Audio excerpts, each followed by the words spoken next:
Okay, this is the fresh air induction vent for your HVAC condensing units, for your cooling system. This is a tight house. It's a very tight house, so we have to bring fresh air in so we don't have a sick house. And in this part of the country, we put screens on them. Over here, we are, home faces east. We're on the south side of the garage, the attached garage. This is our electric meter. This is our main principal, main electric service disconnect. Emergency disconnect right there. This is our meter. And our conduit is all bent and catawampus. What's that about? What hit that? Why is that like that? Is that like that when you bought it?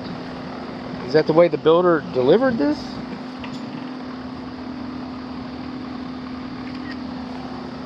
It's kind of interesting. Okay. This is our meter. This is our main disconnect. One throw turns everything off. There's our cover. It's all printed. Everything is fine. That's curious, to say the least. Curious, to say the least. And moving on along. Inside our home. Inside the garage. On the garage south wall. Okay. Here we have our U for our bonding. I've got a still image of that. Okay, so kind of wanted it open for the video, but I got ahead of myself. So over here, this is our dead front cover. This is handwriting. This is printing. For whatever reason, okay, this warning, that's printing. Danger, printing. Q0C42UF, that's printing. This is handwritten. I didn't wake up this morning and say, how can I piss off the builder? That's not the way I woke up this morning. I said, you know what? I don't like those handwriting things on those. I think I'm going to make everybody print them. It's not the way I operate. It's just not the way I operate. The International Residential Code thinks that should be printed. The National Electrical Code thinks that should be printed. The Square D manufacturer thinks that should be printed, not handwritten. All those people, including the manufacturer, think that should be printed. That's not on me. That's on them. That's what they think. Now, is this breaker going to work? Oh, that's printed. I hope this works. No, it'll work. It'll work. Is it right? No, it's not right. What else have we got going on in here? Okay, I understand this might not be on the builder, but this is the circuit breaker for the electric car charger. And this white wire should have been wrapped with black tape, and this cable should not have been in contact with the cabinet cover. See how shiny that is? This cable should also not be in contact with the cabinet cover.